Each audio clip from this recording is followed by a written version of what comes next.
یہ جو ایران والی سچویشن ہے، فسادات تیزی سے بڑھ رہے ہیں، انٹرنلی لوگوں میں بہت ناخوشی ہے، یا دور سے بیٹھ کے اسرائیل اور امریکہ اتنے پاورفل ہیں کہ وہ تاریں ہلاتے ہیں اور سارے لوگ سڑکوں پر آ جاتے ہیں؟ نہیں صاحب، انٹرنلی ہے جی، انٹرنلی آج سے تھوڑی ہے۔ آپ یہ دیکھیں کہ 1999 میں ایک اسٹوڈنٹ موومنٹ ہوئی تھی، 4 سال تک چلتی رہی۔ پھر 2007 میں ایک موومنٹ آئی، 2009 میں آئی، 2011 تک چلی، 2017 میں آئی، اور ابھی 3 سال پہلے 2022-23 میں وہ ماسا امینی کے مرنے کے بعد بہت ایک بڑی موومنٹ، کیونکہ اس کی وجہ یہ ہے کہ وہاں پہ جو پچھلے 40 سال سے جو لگی ہوئی ہیں، 50 سال سے سینکشنز امریکہ کی طرف سے، اس کی وجہ سے اقتصادی حالات بہت ہی دگرگوں ہیں۔ اور آئے دن جو ہے نا، کرنسی جو ہے، جب میں وہاں پہ ایران میں ہوتا تھا تو مجھے یاد ہے کہ ایک ایک ڈالر کے تقریباً ہمیں 200 تومان ملتے تھے۔ آپ سنیں 1 لاکھ تومان ملتا ہے، تو آپ اس سے سوچ سکتے ہیں کہ اتنا جب سٹیپلی گرے اس کی کرنسی، تو اس کے بعد پھر جو سرمایہ کار ہے یا کوئی تاجر ہے وہ کیسے تجارت کرے؟ اور اس دفعہ تو آئے بھی تاجر ہی ہیں شروع میں میدان میں، یعنی 28 تاریخ کو، جو 28 دسمبر کو تاجروں نے سب سے پہلے دکانیں بند کی اور سڑکوں پہ آئے۔ اس سے پہلے وہ تاجر آخر پہ آتے تھے، اس دفعہ وہ شروع انہوں نے کیا۔ تو یہ ہے تو انٹرنلی تو بہت زیادہ ہے جی، اور وہ ایکسٹرنلی صرف یہ ہے کہ جسے وہ کہتے ہیں نا کہ to fish in troubled waters, تو اسرائیل اور ایران جو ہیں وہ، اسرائیل اور امریکہ تو چاہتے ہیں کہ بھئی کوئی نہ کوئی اس مسئلے سے فائدہ اٹھایا جائے، تو چنانچہ وہ ایران کے عوام کے ہمدرد نہیں ہے، وہ ایران کی گورنمنٹ کے دشمن ضرور ہیں، اور اس وجہ سے وہ یہ ساری کارکردگی، لیکن میرے خیال میں انٹرنل وجوہات ہیں جی۔ سر، اس کو آگے چل کے امریکہ کیا مینج کر لے گا؟ جتنے محاذوں پہ وہ ایکٹیو ہو گیا ہے، گرین لینڈ والا ایشو ابھی سامنے آنا ہے، اور وہ تیزی کے ساتھ ٹرمپ روزانہ بیانات دے رہے ہیں کہ ابھی کر لینا، نہیں تو چین اور روس اس میں گھس جائیں گے۔ یورپ بھی نالاں ہوگا، یورپ انٹرنل مسائل کا بھی شکار ہوگا، لیکن نیٹو والا الائنس جو ہے وہ بھی کسی کھو کھاتے میں چلے جائے گا۔ جی، اس میں تو کوئی شک نہیں ہے کہ ڈونلڈ ٹرمپ صاحب کے جو اقدامات ہیں وہ دنیا میں افراتفری پھیلا رہے ہیں، بین الاقوامی قوانین کی دھجیاں اکڑ گئی ہیں، اور وہ تو مانتے بھی نہیں ہیں۔ اب تو وہ کہتے ہیں جی ہم انٹرنیشنل بیوروکریسیز یعنی یو این اور اس سے جتنے ملحقہ ادارے ہیں، ان سب سے ہم پیچھے کنارہ کشی کریں گے۔ ظاہر بات ہے، یہ پیسے اتنے زیادہ دیتے ہیں اس میں، 22% یو این کا بجٹ امریکہ سے آتا ہے، جو ورلڈ بینک کی فنڈنگ جو ہے وہ 35% ڈیولپمنٹ فنڈنگ امریکہ دیتا ہے۔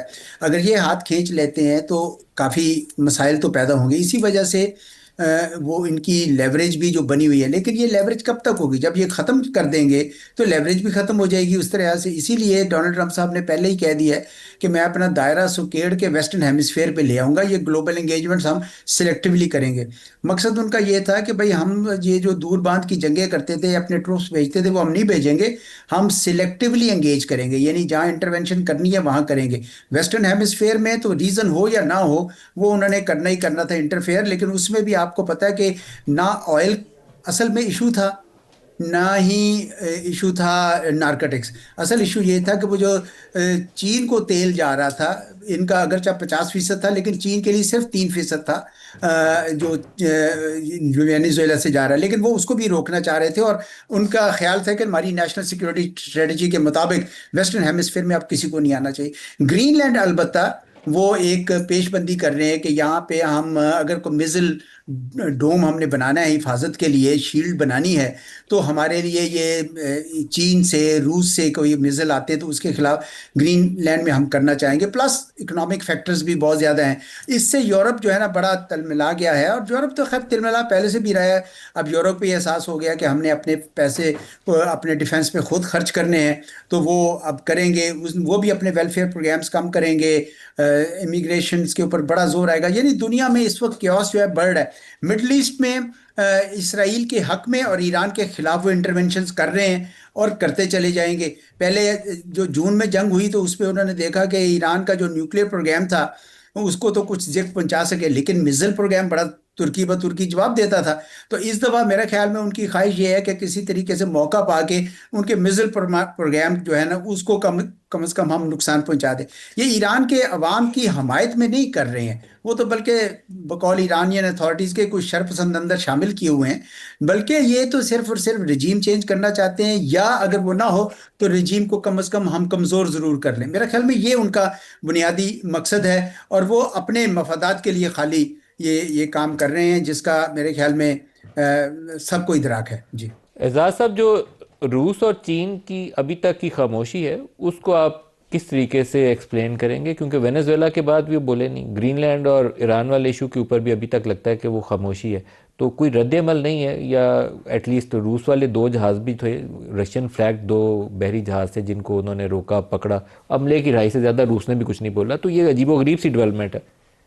जी जी बिल्कुल। रूस तो खैर उसका इतना बॉक डाउन है यूक्रेन में, देखे ना पिछले 4 साल से एक तरफ सारा यूरोप, अगर सारा नहीं तो सिवाय एक दो मुल्कों के, सारा यूरोप यूक्रेन की हमायत में था। अमेरिका भी हमायत में था, ये तो भी डोनाल्ड ट्रंप साहब ने हमायत खींची है, वरना वो भी हमायत में था। अकेला रूस इन सब का मुकाबला कर रहा था यूक्रेन के अंदर।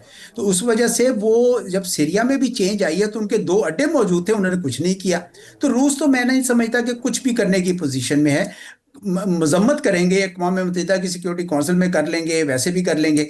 चीन भी करेगा, चीन भी बहुत ज्यादा। लेकिन मेरा ये ख्याल है कि चीन के लिए वेनेजुएला के बनिस्बत ईरान बहुत ज्यादा अहमियत का हामिल है। और अगर वो चाहें, जिस तरह वो चाह भी रहे थे अभी उस वक्त, भारत की वजह से मसाइल हुए, तो ब्रिक्स पूरा जो है वो ट्रेड अगर करना शुरू कर देता है नॉन यूएस डॉलर करेंसीज में, जिसके लिए ईरान और चीन बहुत कीन है, तो फिर वो रास्ते जो है ना सैंक्शंस के भी मसाइल हल हो जाएंगे। तो चीन तो मेरे ख्याल में कुछ ना कुछ करना चाहेगा।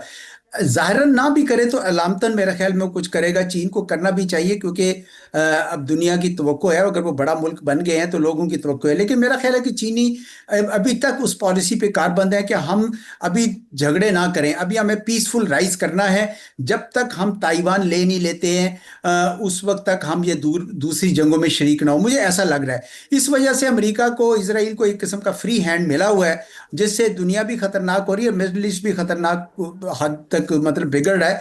आपने ये देखा कि उसके साथ लिंक्ड है सोमाली लैंड में जो इसराइल की आगे बढ़ती हुई कुर्बत है, ताकि वो रेड सी के ऊपर भी थोड़ा कंट्रोल करे, यमन को भी थोड़ा कंट्रोल करे, और अगर हो सके तो गजा के लोगों को भी वहां जाके आबाद करे। बड़ा एक भयानक किस्म का मंजर है, मुझे तो अफरा तफरी बढ़ती नजर आ रही है जी। सर, इन सारी चीज़ों को देख के लास्ट क्वेश्चन, पाकिस्तान के अंदर जो दाखिली सलामती है और हमारी यकजहती है और कोहेजन है एज ए सोसाइटी, उसकी कितनी अहमियत है? सोमाली लैंड का आपने तज़किरा किया, सोमालिया में ये इशू है, सूडान के अंदर दो ग्रुप लड़ रहे हैं और मुसलमान मुल्क अपने अपनी पसंद के ग्रुपों को सपोर्ट कर रहे हैं। यमन में अलग-अलग ग्रुप लड़ रहे हैं और मुसलमान मुल्क अपनी अपनी पसंद के ग्रुपों को सपोर्ट कर रहे हैं। इसराइल उसके अंदर अपनी बैकिंग दे रहा है ग्रुप को, ख़ास ग्रुप को, हर जगह के ऊपर। लेकिन दाखिली सलामती पाकिस्तान के कॉन्टेक्स्ट में और हमारी जो यकजहती है उसके ऊपर आप क्या कहते हैं? देखिए, जब से मई 2025 के बाद से एक वाजे मुझे निशान नजर आया कि पाकिस्तान की कौम जो है वो ज़्यादा, यानी जिसे कहते हैं पुरजोश है, पुरएतमाद है, कि हम अपना दिफा कर सकते हैं। और मेरा ये ख्याल है कि एक बड़ी, एक अच्छी, एक नादिर आपके पास मौका है कि अंदरूनी लिहाज से भी आप ज़्यादा इत्तेहाद का मुजाहरा करें, ज़्यादा पॉलिटिकल यानी प्रोसेस के अंदर। मेरे ख्याल में, मैं पॉलिटिशियन तो नहीं हूँ, पर मेरा ख्याल है कि हम आहंगी लाई जाए। मुझे वो बड़ी अच्छी तरह याद है, मैं फॉरेन सेक्रेटरी था तो 2014 में जब आपने ज़रबे अज़्म करना था, तो पूरा एक साल पॉलिटिकल कॉन्फ्रेंसेस बन के एक इत्तेफाक राय पैदा किया, तो हमारा उसका नतीजा भी बहुत अच्छा निकला। मेरे ख्याल है इस किस्म की करना चाहिए और दोनों तरफ से करना चाहिए। मैं कभी कभी ये देखता हूँ कि पीटीआई की तरफ से भी होता है कि जी वो मुज़ाकरात में कोई पता नहीं चलता कि शामिल होना चाहते हैं या नहीं होना चाहते हैं, बामकसद है कि नहीं है, और गवर्नमेंट की तरफ से भी कुछ सिग्नल्स आते हैं। लेकिन बहरहाल मेरे ख्याल में इस तरफ बढ़ना चाहिए।